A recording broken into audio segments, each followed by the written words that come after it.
Good evening, everyone.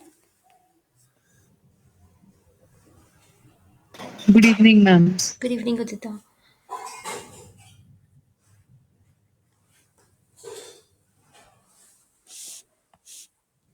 Hi, good evening, everyone. So, I'm Himanshu, PhD scholar from IIT Bombay. So, today will be the last tutorial for your this immunology course, and mostly in this tutorial, we'll discuss about the what is related to the question related to active and passive immunization and all.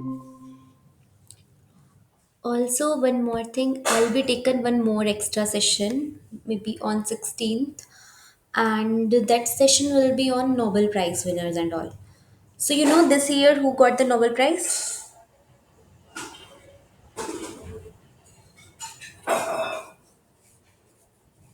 Ma'am, the name is not very. I can't remember that much, but this year's Nobel Prize for Medicine is related to immunology, Yeah, right. And discovery of T-Rex cells. yeah, T-Rex cells. So, in the last class, we discussed about the peripheral tolerance, right? And before that, also, we discussed about the peripheral tolerance. So, this year, Nobel Prize is going to this three scientists who first discovered that the peripheral tolerance is also there. So we'll discuss about in the next session in the there will be extra classes. What is this Nobel Prize? So it is basically one of the biggest award in the science field, and how people get and all, and what they discovered about the T regulatory cells, and they got the Nobel Prize. Okay. So this is the last class, and mostly in this class we'll talk about the question related to active and passive immunization and all. So the first question for this tutorial is the vaccine used for the prevention of tuberculosis is option A is BCG, option B is HCG, option C is MMR, and option D is TPT.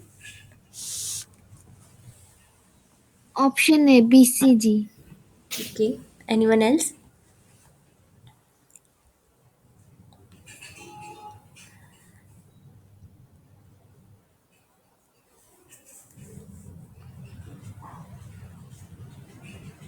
Udita, you want to answer?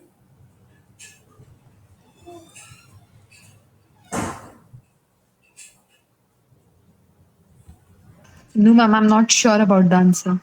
Okay, okay, it's okay. So let's see the right answer for this question. You are right. BCG is the right answer for this question. So BCG stands for B. Bacillus, C. Calmette, and G is a curine. So Bacillus, we know that it's kind of bacteria. So Bacillus, Calmette, and curine. So this vaccine, BCG vaccine, it's a live attenuated vaccine. What is this live attenuated vaccine? We'll discuss about this. And these live attenuated vaccine, this BCG, they prepared from a strain of Mycobacterium bovis. So they use this strain, but they use as a live attenuated that it is not harmful for the host organism.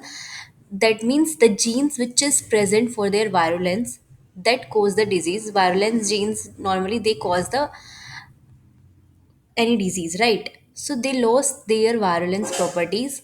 That strain they injected and made this live attenuated vaccine. So it's a kind of live attenuated vaccines that lost its virulence for humans.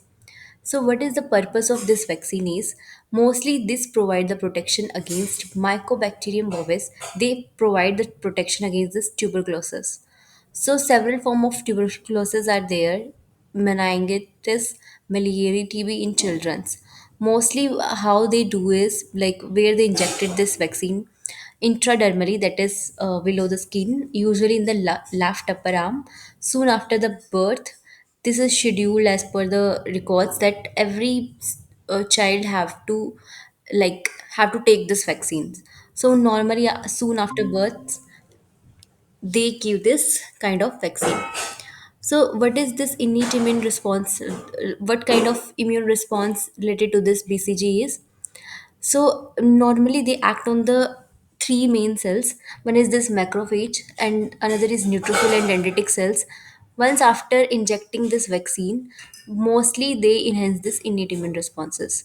And then after that, this innate immune responses, what kind of cells they play a role after this injecting? Macrophage, mostly they phagocytose and help in the fusion. So these are the different function of this macrophage, that after injecting they start acting. And second is chemokine and cytokine secretion. Once that secreted will be start, then T production and all those will start. And another function is ROS generation, that is reactive oxygen species. Because of this, these have this properties that they kill the cells. Antigen presentation and co-stimulation will started with the help of macrophage, and also the polarized toward the T helper 1 immunity following by this BCG vaccines. So these are the main receptors that involves during these pathways. And neutrophils, they also start trafficking of live bacteria to DLN. Also antigen presentation start, and the inhibitors of the long lasting immunity, what happens to that. So that functions all come under this neutrophil. And another is dendritic cells. They also start same, that co-stimulation and all. Also the cytokine secretion, and also the polarized toward the T helper 1 immunity, so that they can eliminate the um, that virulence. Even then they are injecting, but still it's a foreign particles. So they start stimulating this T helper immunity, and also start stimulating the antibody, so that they can prepare the antibody, so that next time whenever this strain will come, like actual strain, not the live, like this is the vaccine, right? So whenever the live strain or live strain with the virulence properties will come, then we already have that antibodies, right? So that antibodies will fight against that mycobacteria, and then there will be no tuberculosis. So, moving to the next question, the patient suffering from the tetanus is given anti-serum for therapy. So, this process of immunization is called, option A is natural active immunization, option B is booster immunization, option C is passive immunization, option D is artificial active immunization, and option A is prophylaxis.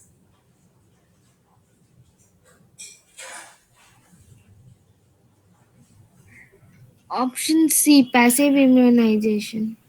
Okay, anyone else? Option C, passive immunization. Okay, so let's see the right answer for this question. Both of you are right. Very good. That is passive immunization, because they have given this anti-serum therapy. So what is this tetanus anti-serum is? Basically, this tentin, they already gave that ready-made antibodies. These antibodies, so there are two types, active and passive. Active is which is produced inside the host, and that antibody will only fight against that. That is active. But once the first encounter of any organism or any bacteria, then what happen is, if it is very harmful, then we have to give the ready-made antibodies for that. If a patient suffering from tetanus, we give them ready-made antibodies which is already prepared, like from the host. And these antibodies are mostly through to the this clostridium tetani toxin. When the serum is injected into the patient, they already suffering from the tetanus.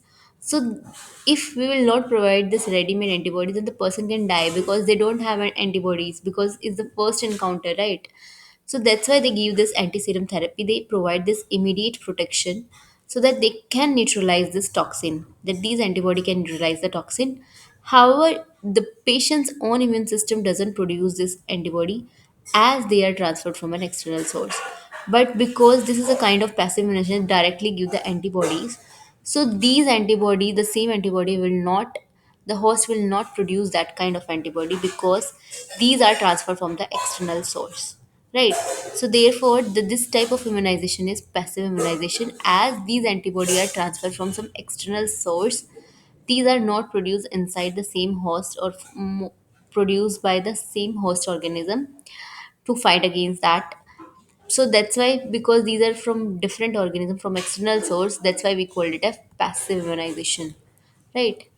So there some other terms are there. What is this natural active immunization, booster, and this prophylaxis and all that. So let's see the difference about between them. That what is the difference between natural active and the artificial active, passive and booster and prophylaxis.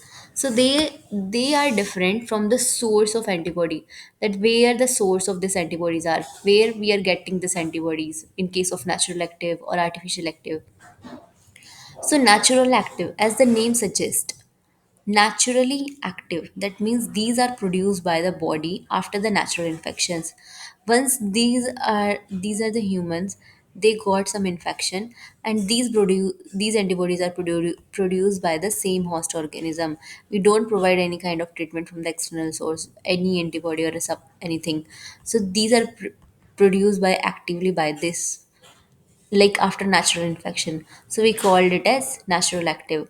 Like this will be the long lasting, as these are like these are produced by the same host, so these will be the long lasting, as the individual will survive, like.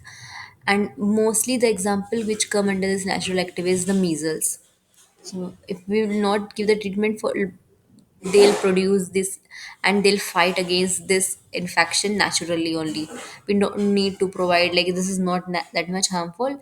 People can survive without even anything, like with their own antibodies, right? Artificial active is that if something that is very harmful, otherwise the person will die, in that case we have to give some antibodies, right? And these antibodies are active in nature, that after the exposure of that pathogen, the body will start producing antibodies. But here artificial term is that it, here we get these antibodies which raise in some another organism by injecting that strain and then collecting the antibody from that strain, so that whenever it, the human, any disease will happen related to that, then we can give those antibodies to that human, right? So these are the artificial active, as we take the example of this tetanus toxoid vaccine, and these also will be the long lasting. Passive immunization is, so sorry, artificial active, as they will be also the long lasting, because but here the passive immunization is ready made antibodies given, like anti serum, rabies immunoglobulin. These will be the temporary or short term. Once they'll fight, they'll die, right? Next is booster immunization. Here, sorry, here we are injecting this toxoid, then the body will produce this antibodies after the vaccination. Here we are giving some heat killed or some attenuated something, some toxoid, but that will be not that harmful. But here the body will producing this, as we know that whenever the birth will happen, then everyone have to take this tetanus and some other vaccines also, right? Tetanus vaccine. So in that tetanus, even the person don't have any tetanus, so they are giving this tetanus vaccine. So these very small toxoids that will be not harmful, then the body produce this antibodies, and these also will be the long lasting, because this is produced by the by the same person only. But in case of passive immunization, it is given by the some another host organism. Here, like some in, maybe they have raised in horse or goat or something. So here, if tetanus anti-serum is giving instead of vaccine, here we are giving the anti-serum. As in the question they mentioned the tetanus anti-serum, then it come under the passive immunization, and it will be the temporary and no antibody will form after that. The disease will go away, and after that no antibodies will be there. And booster immunization is that,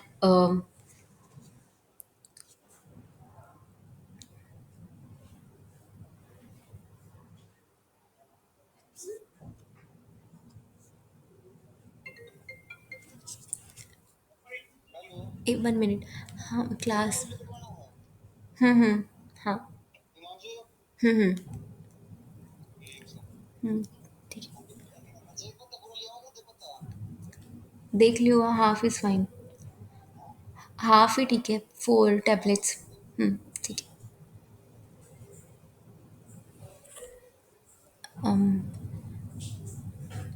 Then the sorry, so this passive immunization is that ready-made antibodies is given, and this, okay, and then after that booster immunization is there.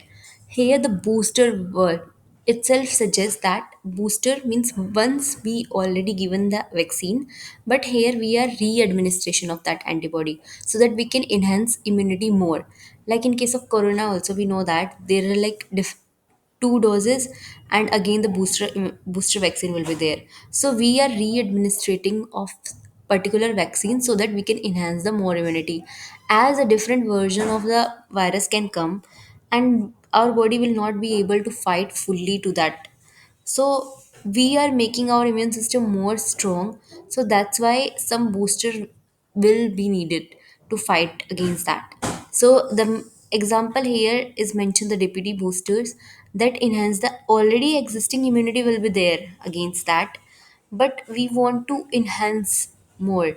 Like first we give the some weakened strain and then some strong strain. hmm नहीं, नहीं नहीं, मैं class में भी call मत कर. And then after that they enhances this existing immunity. Next is prophylaxis, that it prevent the treatment before the exposure. Even the preventive treatment before exposure, that this is for the prevention, right? Not for the there will be no exposure of that antigen, and maybe that will not happen, but sometimes we say that na prevention is better than cure. Like here, in case of prophylaxis, we can take the example of HPV vaccine. We know that 99, more than 90% of in women HPV will happen like nowadays. So HPV, that human papilloma virus, now it's mandatory for females to take this vaccines, right? And this is basically for the cervical cancer, right? So these vaccination must have to be taken, because we know that there will be more chances to happen of this HPV, that infection of this HPV virus. So that's why we said that prevention is better than cure. So that's why every female must should take this HPV vaccine even before the infection. So there the nature is preventive. So the main purpose for this is prevent, because once it will happen then it will be more difficult to cure that. So it's better to prevent that. So these are the main types of this vaccination, depending upon the source of antibodies. So moving to the next questions, that measles, mumps and rubella vaccine is an example of. Option A is inactivated vaccine. Option B is live attenuated vaccine.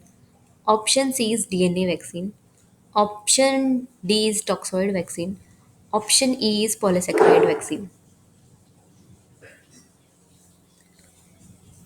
Option B, live attenuated vaccine. Okay.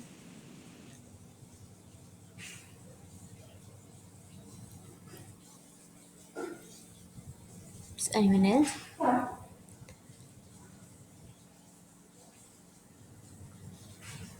Option B. Okay. So both of you are saying option B. Let's see. So you are right. Very good. Option B is the right answer. That is live attenuated vaccine. As we already see that BCG also, and other example also, that live attenuated where the mycoplasma they give that strain. So these MMR vaccine is also against this MMR here for the three viral disease. M is for measles, and second M is for mumps, and R is for rubella. So these MMR vaccine mostly they are given for this three disease, and these all are are the viral diseases. So in this vaccine, live attenuated vaccine, it have live, as the name suggests, it have the live virus form, but attenuated. Attenuated means very weak, like very weak, that it will not cause disease in that host. So it contains the live but weakened form of the virus.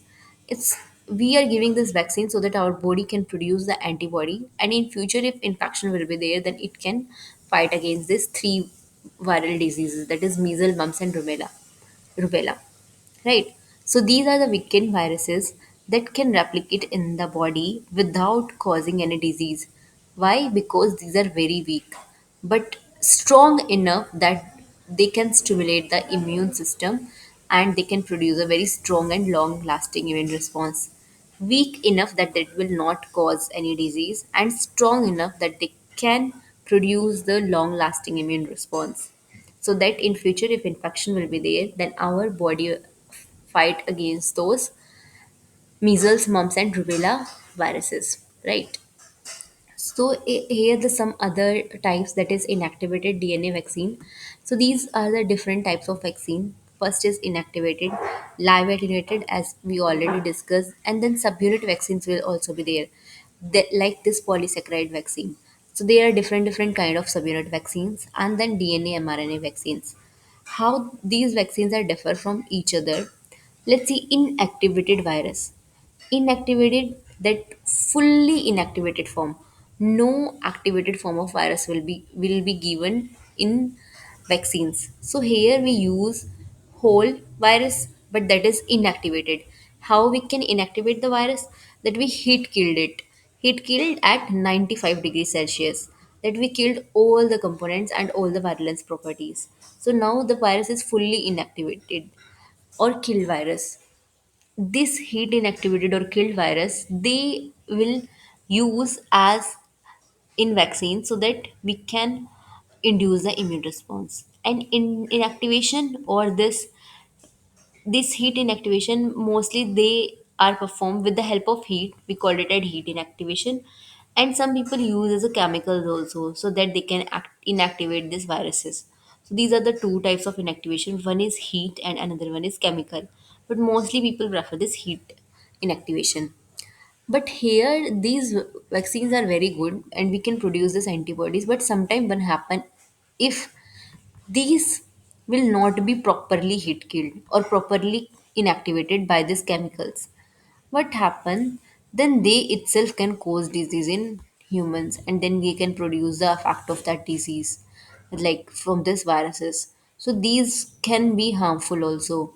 Not like, if by chance, if any virus will not be fully inactivate by this heat or chemicals, then they can cause the disease. So this is the like main disadvantages of this inactivated virus vaccines. Then to overcome this limitations, then the second set of vaccines come, that live attenuated viruses, to consider that point that these can cause the disease and some disease will happen because there is a no proper inactivation. So the live attenuated, what happen is here the whole but weakened virus, like very weak form of virus is used. It is more effective, it is effective but compared to the inactivated virus, but it also can cause disease because it's also the live form. But we can strain, but it's very live, but yeah, even that weak, but it is very strong enough that even the strong than the inactivated viruses. Then after that, subunit vaccines comes. So here no virus form, and like here only the antigenic part of virus is taken. Now there will be no chances to cause any kind of disease by this viruses, because we are not using the fully virus. We are only using the very particular subunit, and that subunit is play a very important role in causing the disease. So that active unit of that viruses we use, so that we can induce the immune response and we can use in the vaccine formation. So subunit, they can be peptides, protein, depending upon the viruses which are we are using. In some viruses, it's the peptide that cause the disease. In some, it's the polysaccharide that cause disease. So depending upon that, we use that subunit so that we can use to make these vaccines, and this can induce the immune response to that particular organism or particular person. So next is DNA and mRNA vaccine. So these are the like newly generation vaccines. These, we know that corona also, what kind of vaccine will be there? Like different vaccines are there. Some are mRNA vaccines, some DNA vaccines also will be there, and also like in different country also people use a live attenuated viruses also. But this DNA mRNA vaccine, they synthesize the antigen inside the body to induce the immune response. So here, what we are not taking fully subunit, not fully viruses. We are taking the genome of that. Like we are taking the genome of that particular viruses, only that nucleotide, and we can synthesize also that too. Wait.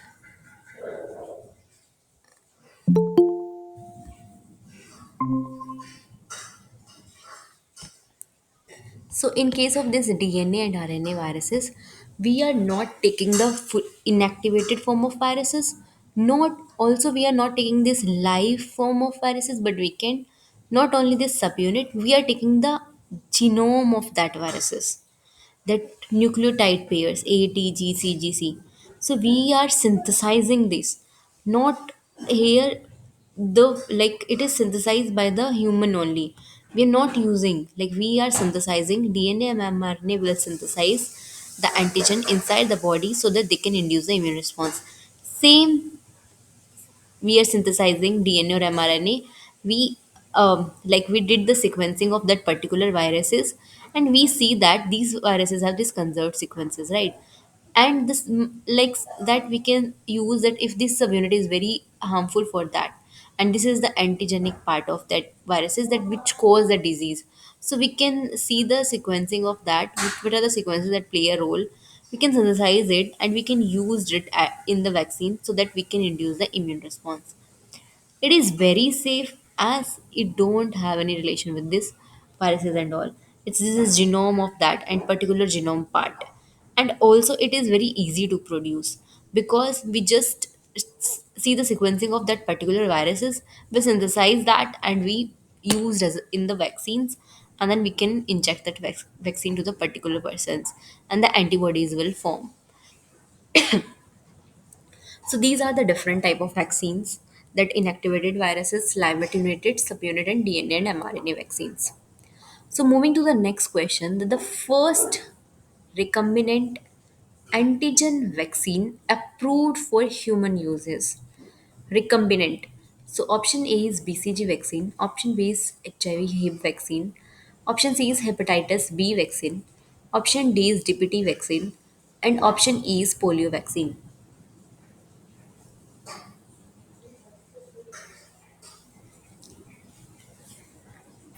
Option Ma'am, C. option E. Yes.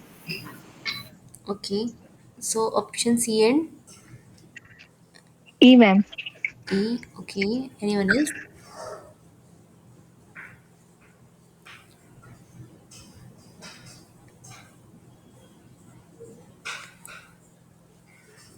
Okay. Let's see the right answer for this question.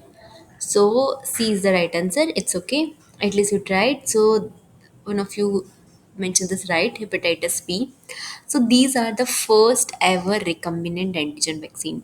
So what is this recombinant word is? Like when there are two different organism, right?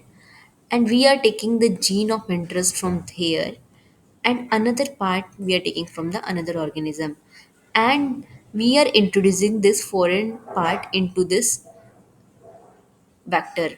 So that is called the recombinant. So here the first recombinant antigen vaccine is this hepatitis B.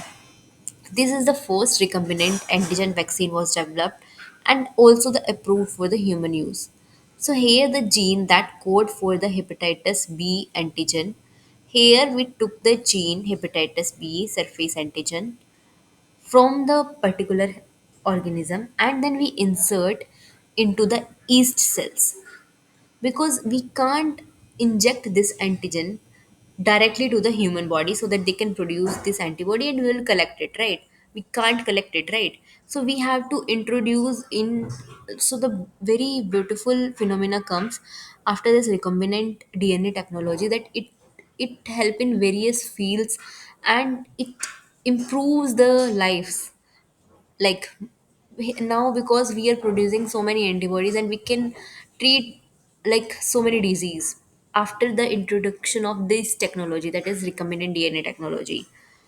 Because of that only the vaccines will come and the recombinant antigen vaccines will come, and we can produce the like bulk of antibody inside the like bulk of antibody so that we can give this to the person and they can fight against those disease. So the gene here, the hepatitis B surface antigen, HBsAg, commonly called this HBsAg, we insert into the yeast cells. So yeast cell is Saccharomyces cerevisiae, which is a model organism. If we have to study something, we have to take those kind of organism which have very short lifespan, and because of the short lifespan we can see the like how the every process will happen, we can easily study, right? And also the very fast production of these antibodies will happen, right? So and also it is very small in size. So that's why the for eukaryotes this is one of the model organism that we use as a model organism, like mice we used, right? Like for plant Arabidopsis thaliana we use. Like for eukaryotes we use this Saccharomyces cerevisiae, which is a yeast cells, and we insert it into this Saccharomyces cerevisiae. Now the yeast cell produce this HBsAg protein because we introduce this gene, right? And we want this protein. So the how this protein will produce using this Saccharomyces cerevisiae translational machinery, these gene encodes they change into the mRNA, and mRNA will convert it to the protein using the translational machinery of the Saccharomyces cerevisiae. Now these protein will be purified and they will use this protein as a vaccine antigen. Here the first recombinant antigen vaccine where they use this protein which is purified, and then these they use this as a vaccine antigen. When they inject it, it stimulates the immune system as it is an antigen, because it is not the like from the foreign, it's a foreign part, so it can pay the protective antibodies against this hepatitis V viruses. So this is the first recombinant virus antigen vaccine, that is hepatitis B vaccine. So this is the hepatitis virus and this is the genetic material, that is DNA, and these are the surface proteins that provoke this immune response, and we want this surface proteins, right? So what happened, but we isolate the DNA of this hepatitis B virus. The genetic material is extracted from the hepatitis virus. We isolate the DNA. After the isolation of DNA, we individual genes analyze and identify that sequencing of the gene will happen. Gene, now we want to see the like the gene which have this production of this surface protein, because we want to produce those proteins, right?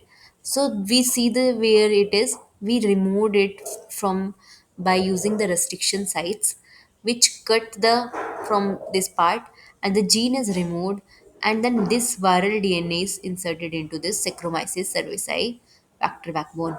After that, these plasmid are inserted into the yeast cells.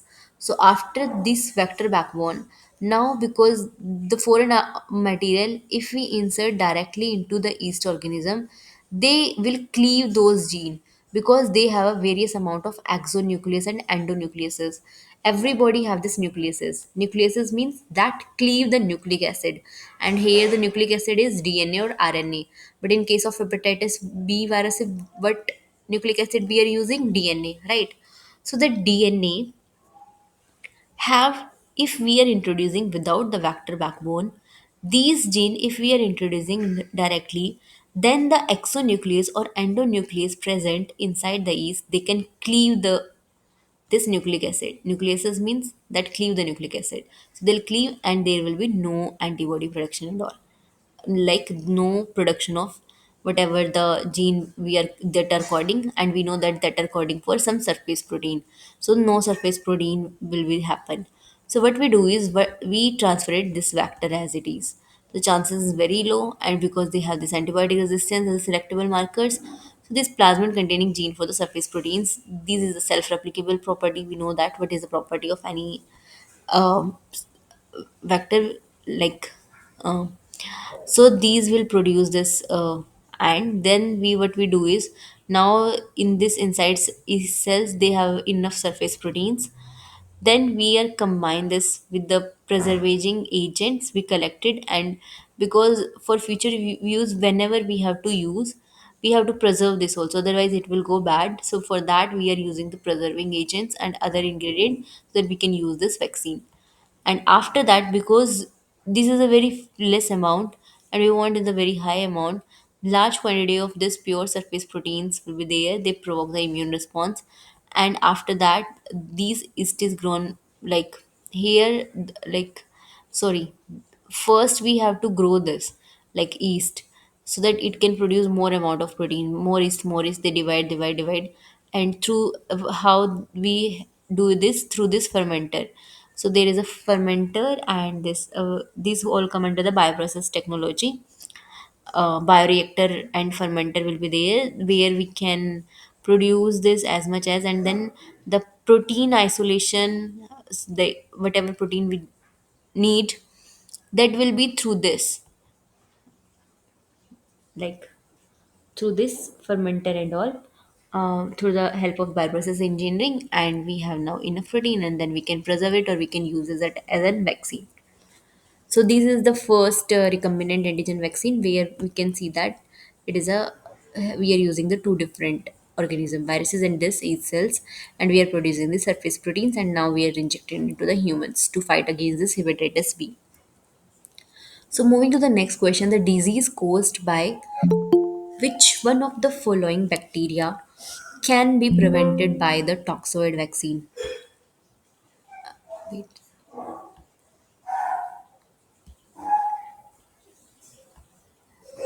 So the question is, the disease caused by which one of the following bacteria can be prevented by the toxoid vaccine? Option A is Corynebacterium diphtheria. Option B is Salmonella typhi.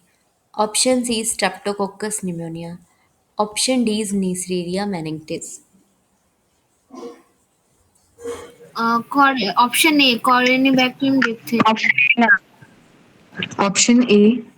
Okay, so all of you are saying option A, right? Yes, ma'am. Okay, let's see. So you guys are right. Very good. That is Corynebacterium diphtheria. Very nice. What is this toxoid vaccine is? As the name suggests, vaccine which contain the toxoid, that is toxin. So the vaccine which have this toxin, they are called the toxoid vaccine.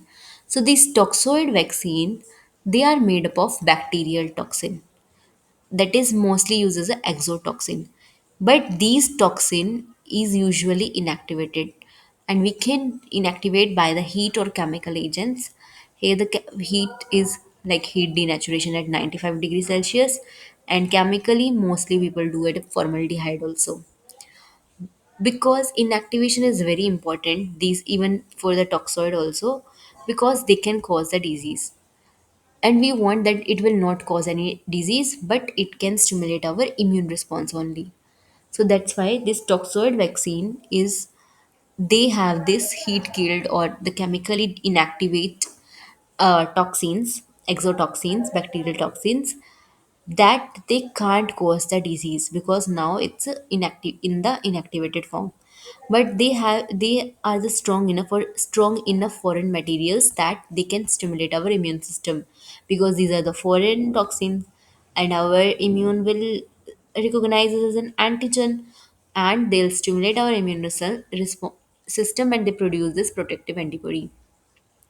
So the antibodies we produce, they neutralize the toxin. If so, these antibody, because they neutralize this toxin, and if the person is later exposed to the live bacteria, so whatever the antibody will form, if the live bacteria in future will come, these antibodies will neutralize the toxin, right? This Corynebacterium diphtheria, as we know, as the name suggests also, the diphtheria, so these cause the diphtheria, and this is a disease result from its toxin, not from the bacteria itself.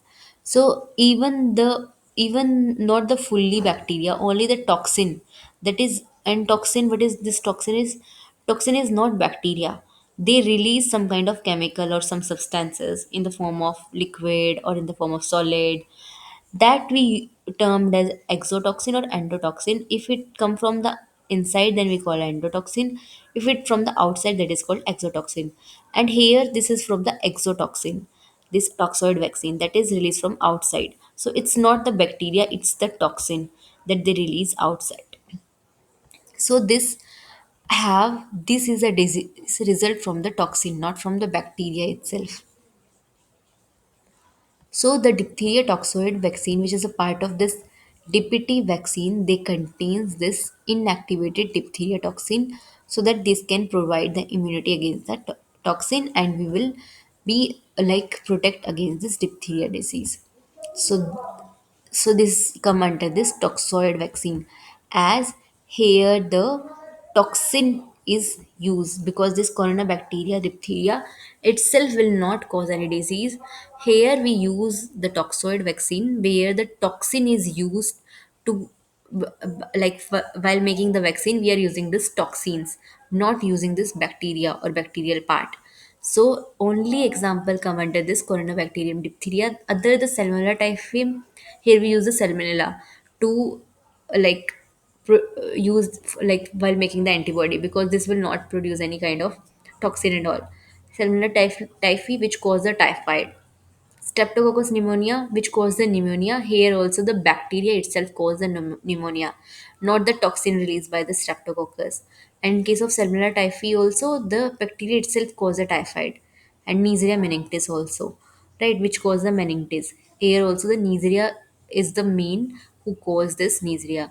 The only, so we can't make the toxoid vaccine for this rest of this Salmonella typhi, Streptococcus, and Neisseria, because here they don't release any kind of toxin, right? So we can't make this toxoid vaccine for that kind of bacteria, like for Salmonella typhi or for Streptococcus pneumonia and this. Only for the bacteria, Corynebacteria diphtheria, which release this toxin, and this toxin cause this. So that's a diphtheria disease. And mostly the disease come from the last part. Like we know the species genus will be there. So the genus, like this last part, that is mostly that they cause that kind of disease. Like Corynebacteria diphtheria, they cause the diphtheria, and Salmonella typhi that cause the typhoid, Streptococcus pneumonia that cause the pneumonia, Neisseria meningitidis that cause the meningitis, right? So these are the only bacteria, that Corynebacteria diphtheria, because they release this toxoids and toxin, exotoxin, which cause this diphtheria. So that's why the bacteria can be prevented by the toxoid vaccine. As here the toxin is used, they neutralize the toxin, heat inactivate the toxin, and then they use while making the vaccine, and that vaccine will give to the particular person which have this diphtheria disease, so that they'll fight against those disease. So how, because we know that the natural term is used as a toxin, right? If we take the bacteria, naturally what they produce this toxin, but we are using for vaccine the term toxoid, right? So what is the modification between this toxin to toxoid, right? We use a here we use a toxoid vaccine, right? But this bacteria will release this exotoxin. Then why we are not using the toxin word and we are using the toxoid word? Because while making the vaccine we chemically modified it. We use some antigenic determinant. We know that bacteria secrete the toxin, and in the culture medium these have this secreted toxin, right? These secreted toxin, we use some antigenic determinant, we add this, so that easily identify will be there, and we can isolate only these secreted toxins, not other substances. And this which have this antigenic determinant, all toxin will not be there which have this antigenic determinant, and we are using more also, so that our body will produce more immune response. And then we inactivate with the heat and chemical, as we already discussed, and then we inject the entire dose of vaccine to the person, and then the induction of immune response will happen, and then they produce this protection against the real infection. Like whenever the disease will happen, they'll protect against that. So moving to the next question, the peptidoglycan, muramyl peptide, dipeptide, and the glycolipid trehalose dimycolate, that is TDM, and PMD, found in Mycobacteria cell wall. So these mycobacteria, which is a very very small kind of living organism, even smaller than the bacteria, they have this cell wall. So two information are there. Many time in the entrance exam people ask that, do mycobacteria have the cell wall? Yes, even the smaller than the viruses, these are the mycobacteria. Like even they are smaller than bacteria and even from the viruses. So the mycobacteria, they have the cell wall also, contain much of the adjuvant activity of the whole killed organism. It is present in, so the PMD and the TDM found in the mycobacteria cell wall contain much of the adjuvant activity of the whole killed organism. It is present in option A is friend incomplete adjuvants. Option B is friends complete adjuvant, where this mycobacteria use as adjuvant. Adjuvant, what is this basically? Adjuvant is the additional part we are adding while making any vaccine so that this can enhance the antigenicity of any antigen. So these, and mostly the two kind of antigen like adjuvant will be there, and another is alum also will be there. So option A is friends incomplete adjuvant, option B is friends complete adjuvants, option C is alum, option D is all of the above, and option E is none of the above. So where this adjuvant activity is used, in which adjuvant? Option B, ma'am. Okay, Option B. Option B. okay, so B, ma'am. okay, so all of you are saying option B. Let's see. Very good. That option B is the right answer. Like all of you nicely, like correctly answer this question. The option B is the right answer. So first, adjuvant. What is this adjuvant is? As I already discussed, that these are the substances that enhance the immune response. So they don't have any antigenicity property. But when we add this to the antigen, then they will overall enhance the activity of antigenicity. That's why while making vaccines, people use this adjuvant if this is a very small antigen. I- If we use this, or if we used only this, then this will produce like um, 20 titers antibody, right? And it will weakly enhance the immune response. But when we add this adjuvant to this antigen part, now this fully will act as an antigen, and then overall the surface area and all this will enhance, and this will come like oil emulsion. So when we add this adjuvant to this antigen part, now they'll produce like 50 times, like they will enhance the antigenicity.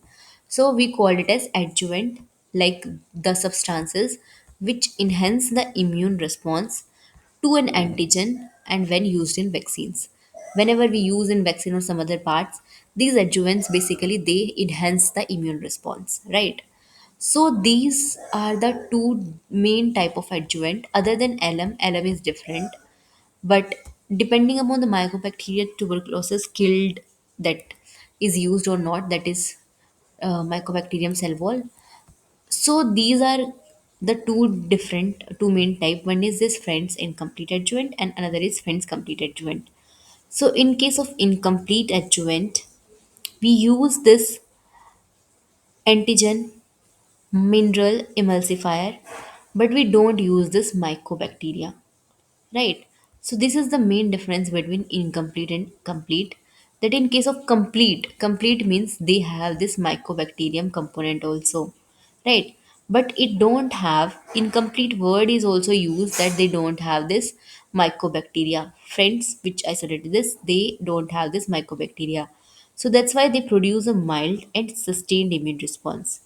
But to enhance this immune response, when we add other than this antigen, mineral oil, and emulsifier, we are adding here killed mycobacteria tuberculosis also. And these mycobacterial component like muromyl dipeptide and T-halose dimycoate, which is present in the mycobacteria cell wall. Right, we already see that this peptide and dimethylase they are present in this mycobacteria cell wall. So when we adding this, then they act as a strong adjuvant, very strong, even than the incomplete adjuvant. Now they act as the strong adjuvant because they can induce both humoral as well as cell mediated immunity. So this is the friends complete adjuvant, and here also they mention that these peptides, which is found in the mycobacteria, is used in the adjuvant activity. And in which adjuvant it is used? It is used in friends complete adjuvant, as the name also suggests, and which will provide the stronger immune response even than the incomplete, because now we are adding more stronger part which is immunogenic in nature, right? Moving to the next question, the all are important characteristics of effective vaccines, except so one is property which is the exceptional case and not the important characteristics for any effective vaccine. So option A is it must be available at low cost. Option B means option B is sorry, it must provide long lasting immunity. Option C is it must be safe and easy to use with low side effects to human. And option D is it should induce neutralizing antibody. And option E is it must provide immunity at least 20% of the population. Option D, it should induce neutralizing antibody. Okay. Ma'am, option E. Okay. Anyone else?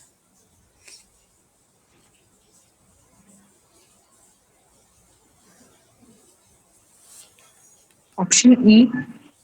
Okay.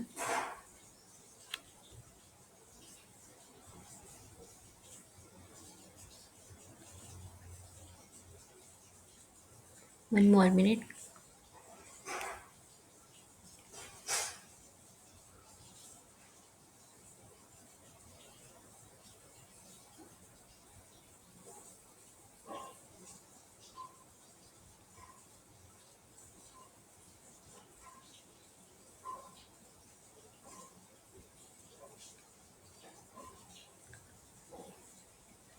So let's see the right answer for this question.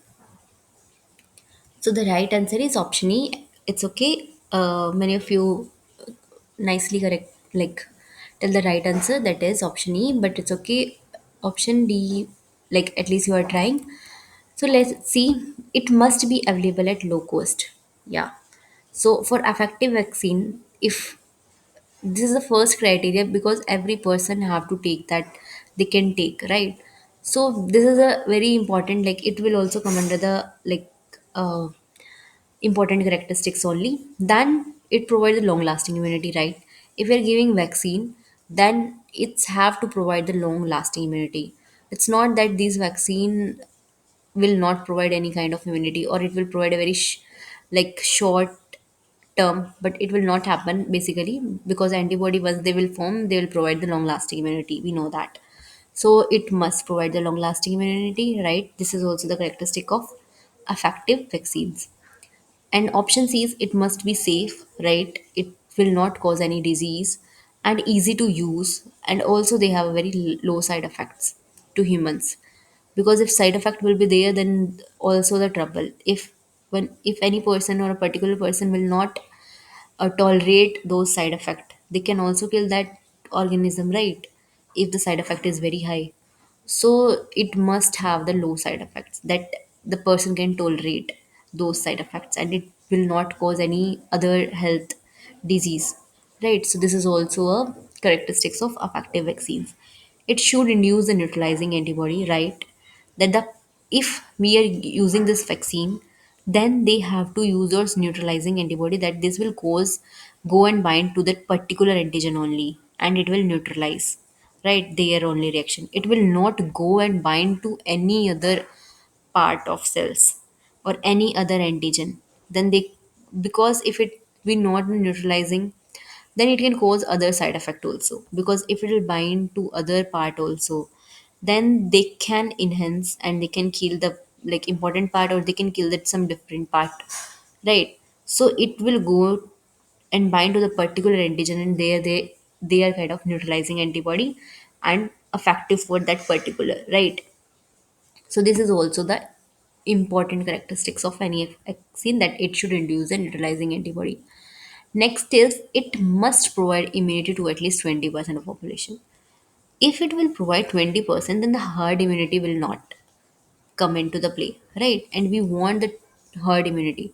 So it must provide immunity at least 90% of the population, like more population, and 20% is too low for an effective vaccine. If it is effective vaccine, it must provide, right? Like for any good vaccines. So Except this, all are the important characteristic of any effective vaccine, right? So this is very simple question. So moving to the next question, that the hybrid cell line, and these cell line we call it as hybridomas. These are selected by using a selective media called HAT, hypoxanthine aminopterin thymidine media. Which one of the following is incorrect about the HAT media? Now you have to tell that what are the statements inside this that are not correct about this HAT medium. Option 1 is aminopterin growth medium inhibit the de novo synthesis pathway. Option B is no. It aminopterin growth media it inhibit the salvage pathway, not de novo. Option 3 is hypoxanthine and thymidine are utilized in the salvage pathway. Option 4 is aminopterin and thymidine are utilized in the salvage pathway. Option 5 is hypoxanthine is converted into guanine by the HPGRT enzyme in myeloma cells. Then option 6 is hypoxanthine is converted into the guanine by the HPGRT enzyme but in few cells. So you have to tell which are the sets of the statements are the correct. Option A is one, third, and sixth only. Option B is second, fourth, and fifth only. Option C is first, third, and fifth only. Option D is second, fourth, and sixth only. And option E is second, fourth, fifth, and sixth only.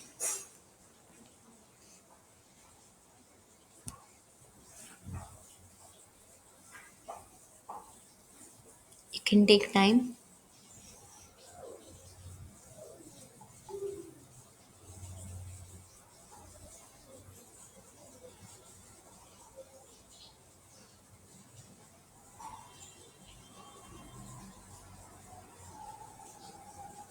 Ma'am, option B.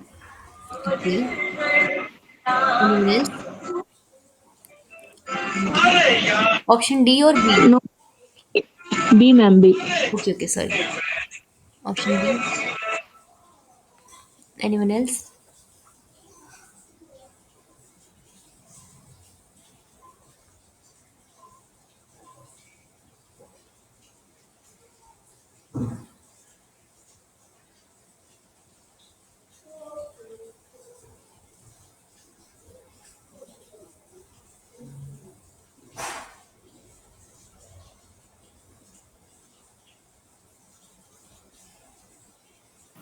Ma'am, option B. Okay. Let's see. So you guys are right that the option B is the right answer for this guy. Very good. Let's see like what is this hybridomas first.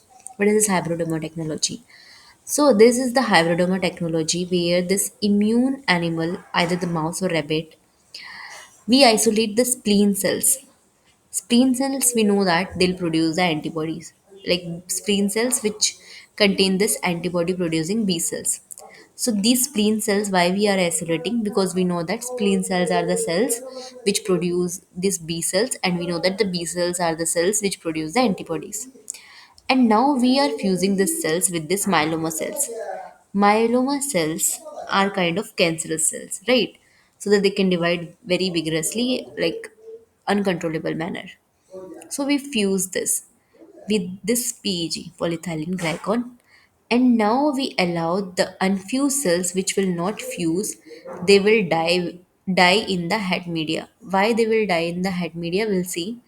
Because we are culturing now in the hypoxanthine aminopterin thymidine medium, and then we test it for each antibody, and the cells which are surviving in this we are taking as a positive cells, and we again culture these cells and expand this positive clones, and we propagate and we harvest this monoclonal antibody. So these are the antibody at last through the hybridoma technology that they will produce, and it will be monoclonal antibody. Only one clone, because here we are using only the one clone and we are expecting this only one positive clones, we call it as monoclonal antibody. And if we clone all the positive cultures inside that, we call it as polyclonal antibodies. Both have the antibody for the same particular whatever we are taking, but depending upon whether we are taking the only single clone or different, we called it as monoclonal antibody, right? Because now why we use this hat selection medium? which the cells which are the fused hybrid cells, they have the this thymidine kinase positive and thymidine kinase, these are the hybrid cells, and these are the negative cells that are head sensitive medium, like which are the negative cells, like these are the thymidine kinase negative, these are the myeloma cells, and these are the mortal splenic B cells which have this thymidine kinase positive, and these are the negative for that. These both cells will die in the head media. Only cells which have this hybrid, like which have this fuse property. Why? Because this thymidine kinase mutation here in the cancer cells, they have a mutation on this thymidine kinase, and now they have this loss of thymidine kinase pathway, right? And we know that thymidine kinase is a very important enzyme in the salvage pathway of the nucleotide synthesis. And these will function in the salvage pathway. And aminopterin, we know that had media hypoxanthine aminopterin thymidine, right? Aminopterin block the de novo pathway. And we know that nucleotide synthesis is a very important part, right, in any body. If the nucleotide will synthesize, then only DNA will form, and after that, RNA will form and protein will form. Basically, all the machinery will depend on the nucleotide synthesis. And for the nucleotide synthesis, our body have two main pathways. One is this aminopterin, one is this salvage pathway, and another is de novo pathway of nucleotide synthesis. So we have these two pathways. If nucleotide will not produce, then nothing will happen in the body and the person will die, because this nucleotide is only which will produce the DNA, and then they'll produce the protein, they will produce the mRNA, and then basically they will produce the proteins. And we know that many important proteins are there, many less important are there, but all are dependent on basically on this nucleotide only. If both the pathway will block, because we know that in cancer cells thymidine kinase will be not there, and after adding this hat media, in hat we know that hypoxanthine aminopterin thymidine will be there, and we are adding this aminopterin, so we are blocking the de novo pathway, then it will not survive because no nucleotide, and it will not. Now if it is hybrid for that, then this immortality from the plasmata, and now they rescue the ability to synthesize the DNA. Now the cells which are dividing also, because spleen cells cannot divide. Now after a week we are taking those cells, because after a week the cells which are not mortal they will die, right? Like splenic B cells, because they have a limited lifespan, so they will die. But after 4 or 8 weeks, when we are selecting the cells, only cancer cells will survive, because these are the immortal cells, and those cells will survive in the hat media, which are the hybrid of that, which are the fuse cells, because which have this thymidine kinase also. Because we are using the hat media, we know that the cancer cells don't have this thymidine kinase because they have mutation of this. But if these few cells will be there which have this thymidine kinase mutation, and in one allele it have the thymidine kinase, which is coming from this B cells. So they rescue the ability, and now they can synthesize their own DNA due to the restore thymidine function. And this restore thymidine function is because now they are fused cells, not the normal cancer cells and not the normal splenic B cells. And splenic B cells also will die. These are the functional DNA synthesis, or they have this functional DNA synthesis, but after some cycles, because of the limited number of replication cycle, they will die. That's why we use like 4 to 6 weeks incubation period, that after the 4 6 week we'll see like what are the cells that will survive and will use as this. So these are the infused B cells, and these are the large scale culture of hybrid T cells, and these head medium will select that. We know that the myeloma cells, they can't grow into the head medium because of the mutation of the because of the mutation of this thymidine kinase, right? So the cells which are the fused, they can survive. Here we saw that HPGRD, what they do is these aminopterin, they block the de novo pathway. So in the question also they mention that the aminopterin, because they block the de novo nucleotide synthesis, and in the first they mention that aminopterin in the medium inhibit the de novo synthesis pathway. So this is the right statement. Salvage pathway? No, it will aminopterin will not inhibit the salvage pathway. It will inhibit the de novo. Thymine and then hypoxanthine and thymidine are utilized in the salvage pathway, or aminopterin and thymidine will utilize in the. So next is because the de novo route is blocked, so the cell will recognize the salvage pathway, and here the hypoxanthine and thymidine are supplied in HET to allow the DNA synthesis. So here we are hypoxanthine and thymidine are supplied so that they can allow the DNA synthesis by the salvage. So that's why the hypoxanthine and thymidine. So third is correct. Next is incorrect. Right, we know that aminopterin inhibit the salvage pathway. No, we know that the thymidine kinase that will inhibit the salvage pathway because aminopterin will inhibit the de novo pathway, not the salvage pathway. Right. Option 4 is aminopterin and thymidine are utilized in the salvage pathway. No, because aminopterin is an inhibitors. It is not a salvage substrate. Thymidine is the salvage substrate. So that's why the thymidine and the hypoxanthine are utilized in the salvage pathway. So this I already talked that the myeloma, they are the HPGRT deficient. They don't have this thymidine kinase, so they can't use the salvage pathway. That's why they die in the het medium. Normal spleen cells, they have this HPGRT. That HPGRT means that will produce this thymidine kinase, but they are non-immortal because after some replication they will die after some replication cycles because they have a limited lifespan and they will die after a few division. Next is hybridoma. Few cells combine immortality of myeloma with the salvage pathway so they can survive in het medium. So this hybridomas, few cells, they combine because they have both the properties, that is immortality of myeloma cells. Also they have this salvage capacity of spleen cells, that is thymidine kinase of spleen cells. So they have both the properties, so that's why they'll survive in this hat media, right? So that's why the option second, fourth, and fifth will be the right answer. Hypoxanthine is converted into guanine by HPGRT, right? We know that. So this will be the right answer.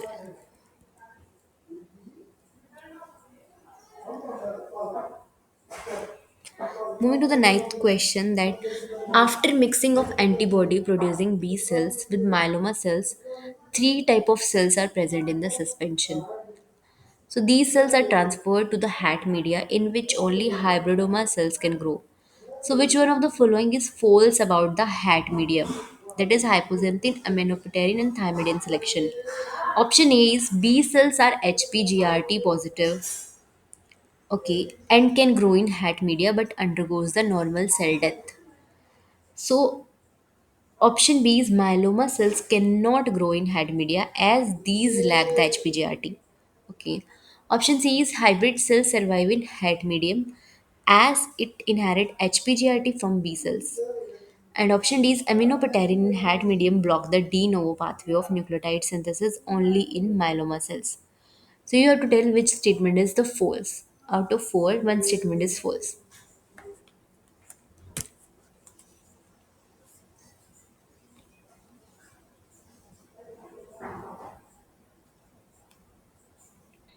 Ma'am, option B. Okay. Anyone else?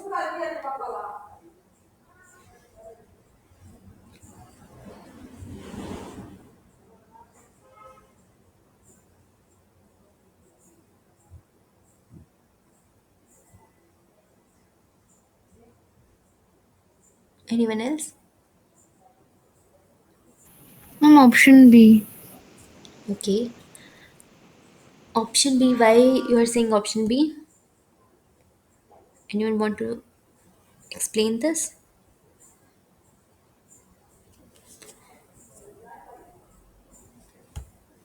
Myeloma cell cannot grow in hat media. We know that. These lack the HPGRT. We know that HPGRT only they will synthesize this thymidine kinase, right? HPGRT gene that will only produce the thymidine kinase, and we already discussed that these HPGRT they don't have like this thymidine kinase pathway, are not happen in this because they are thymidine kinase mutant, right? So this is the right statement. First is B cells are HPGRT positive. We know that because they have this thymidine kinase, right? TK positive cells. But in case, so that's why they grow in hat media. But because these B cells have limited lifespan, so they will die, right? So this is right statement. So this will not be the correct answer for this question, because this is the right statement, because these B cells are HPGRD positive because they have this thymidine kinase and they can grow in hat media, right? Because they are positive cells for the thymidine kinase TK positive, and aminopterin block this salvage pathway, not the de novo pathway. And de novo pathway thymidine kinase is necessary, and thymidine kinase they have, and salvage pathway we don't need because they already have this pathway, right? So that's why they can survive in hat media, but because they have limited lifespan they will die. Next is myeloma cells cannot grow in hat media, right? They will not grow in hat media because they lack this HGPRT, right? Because they don't have this HGPRT, because they are thymidine kinase mutant cells. So they will not survive. Other than they have this limited. Option C is hybrid cells survive in hat media, right? The cells which are fused from the B cells and myeloma cells, we call it as hybrid cells. And we know that these survive in the hat media as these inherit the HPGRT from the B cells, because we need only the thymidine kinase only. Here we are blocking the salvage pathway, but that de novo pathway that will come because aminopterin inhibit the de novo pathway, but we need the salvage pathway that will come from the thymidine kinase, and we need only this thymidine kinase from the B cells. So the hybrid cells, they will take this thymidine kinase enzyme from the B cells, which already have this thymidine kinase positive cells, but myeloma cells are thymidine kinase negative, and we know that this hat media block the de novo pathway and we can't synthesize the new nucleotide only, so we can only depend on the salvage pathway for nucleotide synthesis. And that salvage pathway, thymidine kinase is one of the important enzyme, and these kinase enzyme, they will come from this HGPRT, and this HGPRT is present in the B cells. So if this hybrid cells will take, or the myeloma cells will take this HGPRT, then they can survive in the het media because now they have this salvage pathway, which is dependent on the thymidine kinase. And aminopterin, always remember that this aminopterin will block the de novo pathway, that they will not produce the new set of nucleotide. They can use the already like present nucleotide, right? So option D is aminopterin hat media block the de novo pathway only in myeloma cells. No, no, no, this will block the de novo pathway in both myeloma cells as well as B cells. Aminopterin function is not limited to the B cells or myeloma cells. It will block in both, in myeloma cells also, in B cells also. But in B cells, other alternative pathway is there. De novo, we know that there are two pathway of nucleotide synthesis. One is de novo. De novo, that is novo means new. So here the new nucleotide synthesis will happen through this de novo pathway. It will like nicely produce new nucleotide, but in case of salvage pathway they can use the like already nucleotide which are present inside the body, they use and they will produce this, right?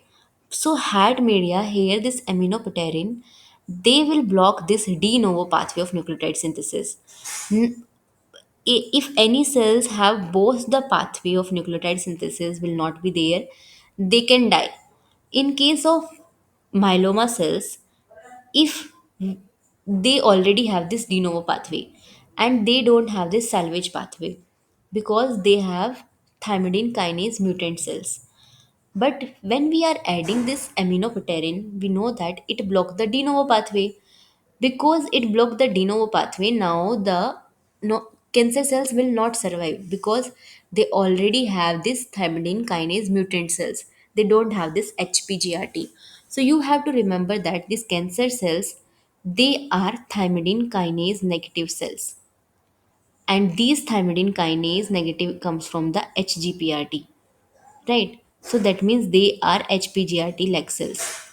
So they don't have this hpgrt, and they don't have this thymidine kinase. So that's why they don't have this salvage pathway, right? So these three are the missing in cancer cells. So that's why they don't undergo for this salvage pathway. So the only pathway they can go for the de novo pathway. But in case of B cells, they have both pathway working, salvage pathway also and de novo pathway also. But when we adding the aminopterin media, they can block the salvage pathway, right? If they block the salvage pathway and they don't have already this de novo pathway, then these cells will not survive in aminopterin. But in case of B cells, when we are adding the B cells, here also it will block the salvage pathway. But they have this de novo pathway working because they are TK positive cells, they are HPGRT positive cells, they are salvage positive cells. But these all are the negative. So still they have this salvage pathway, so they will survive. But the only property that they will not survive in aminopterin, they will survive because this block the de novo pathway in both the cells. Not only in myeloma cells, it will block the in myeloma cells, in cancer cells, in B cells also. But they have a limited lifespan. We know that cancer, they will divide uncontrollable manner, but B cells have a limited lifespan of some 119 some days, right? Some 19 days I think. So after 19 days it will die. So that's why after some days it will die. So it not helpful.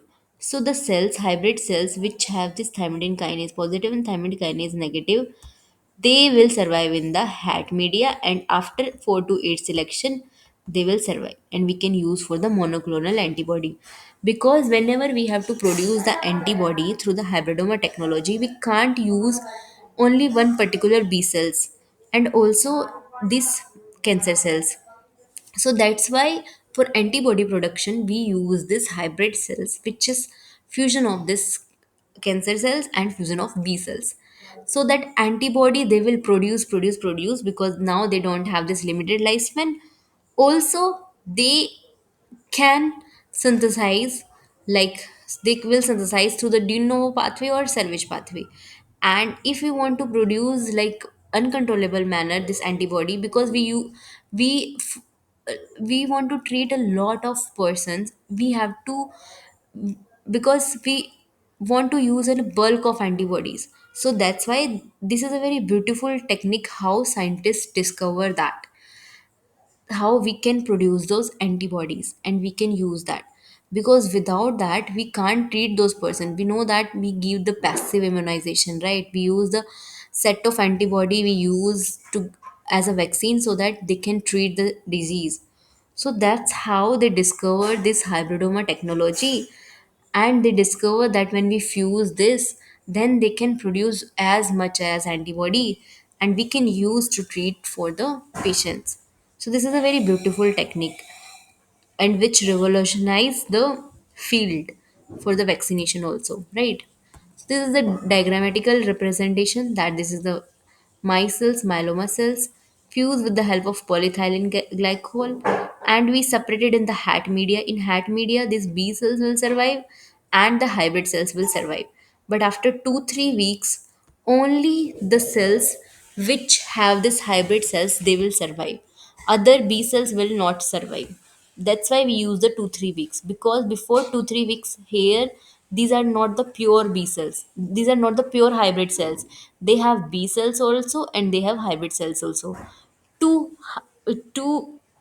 only select this hybrid cells we have to keep for 2 3 weeks. The cells will die. That means that cells were the B cells, and the cells will survive that with the hybrid cells. And we use this hybrid cells, we grow in culture, and then we use for different purpose, like for antibody production and all. So that's why the only option which is false is this aminopterin had medium block the de novo pathway only in myeloma cells. No, it will block both in myeloma cells and in B cells. Right. So moving to the last question, what is SCFV? So it's a remember question. Option A is fused chain of variable heavy and the variable light of immunoglobulin. Option B is fused chain of VH and VL of immunoglobulin connected by the 10 to 25 amino acid linker peptide. Option C is fused chain of CH and Cl of immunoglobulin connected by the 10 to 25 amino acid linker peptides. Option D is fused chain of CH and Cl of immunoglobulin. Globulin.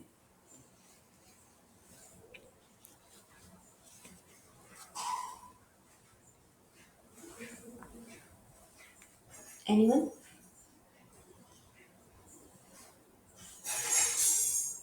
Option B, ma'am. Option B. Okay.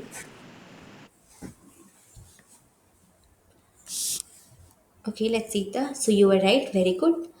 And this is the fuse chain of here. We can see that VH and VL, and it is connected by this linker. Here we can see that this is the linker sequences where 10 to 25 amino acid linker peptide will be there, and these VH, and this is the VH. Here we can see that, and this is the VH, that is a variable of light chain. This is the light chain, and this is the heavy chain. And here we can see that this SCFV is this region, which is form of this VH and VL, and this is connected by the 10 to 25 amino acid linker peptide. It's a very simple question. So that's all for the today's class. Any doubt? Was Ma'am, I have a doubt regarding uh, in the assignment which was at the week 11, there was a question that which immunosuppressant inhibits the B7 and CD28 interaction. okay. There are options given like the one is belatacept, alemtuzumab, cyclosporin, and sirolimus. So, in the correct answer which was given is from NPTEL is sirolimus, but in the explanation from that solution PDF, they have written that belatacept is inhibiting.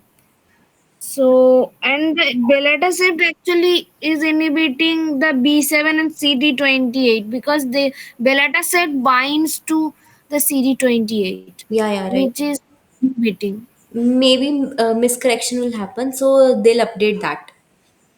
Okay. Okay. Okay, or for rest of the people also, like in the next session, we'll discuss about the Nobel Prize winner. So this 2025 Nobel Prize winner. Okay.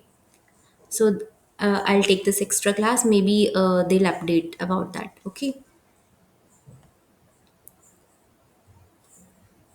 Any other doubt? If you have No, any ma'am. doubt, you can mail me also. I think I shared my mail ID in the first class, right? Or you can text me on the LinkedIn. I am present on LinkedIn, Himanshu Antil, okay? If you feel any doubt in regarding the immunology course. Okay, thank you for today's class. Thank you, ma'am. Okay, welcome. Bye.